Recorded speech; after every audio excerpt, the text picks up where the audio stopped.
গণঅভ্যুত্থানের পরে চাঁদাবাজিটা অনেক কমে গেছে। মাছ মুরগি ভালোই দাম কম আছে। তো এখন এই চাঁদাটা না দেওয়ার কারণে জিনিসপত্রের দাম ওনারা কমে বিক্রি করতে পারতেছে। সামনে হয়তো আরো কিছু কমতে পারে, কারণ এখন তো চাহিদা কমে।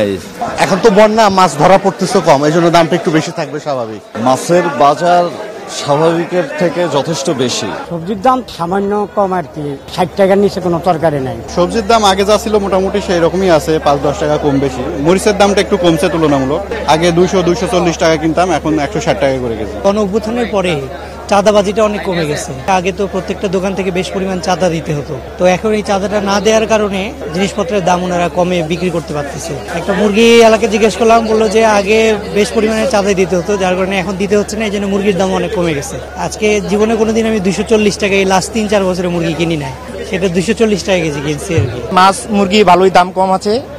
সোনালী মুরগি 240 টাকা, আর চিংড়ি মাছ ছোটটা যেটা দেশি এটা হলো 350 টাকা। পেঁয়াজ কিনলাম 110 টাকা কেজি, আলু কিনলাম 55 টাকা কেজি, আর তরকারি মোটামুটি ভালোই দাম কম আছে।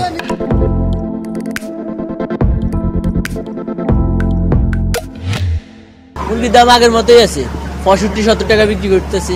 গত সপ্তাহে এরকম ছিল, কাঁচামাল তো হয়তো কোনোদিন আমাদের 500 টাকা বেশি কিনতে হয়, 500 টাকা কমই কিনতে হয়, তো আমরা তো আর বাড়তি বেচতে পারি না। দাম কিছুদিন আগে বাড়তি ছিল, মেল থেকেই উৎপাদন কম ছিল, যার কারণে বাড়তি। আর এখন আবার মোটামুটি বাজার পরিস্থিতিতে আসতেছে নিয়ন্ত্রণে, আর সামনে হয়তো আরো কিছু কমতে পারে, কারণ এখন তো চাহিদা কমে।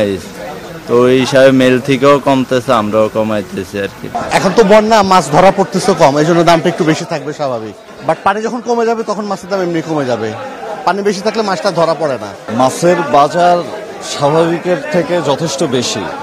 আমাদের যে আয়ের থেকে বাইরে, মানে সাধারণ মানুষের পক্ষে স্বাভাবিক অবস্থায় আমাদের যে পুষ্টিগুণের চাহিদা, এগুলা ফিল আপ করা সহজ না।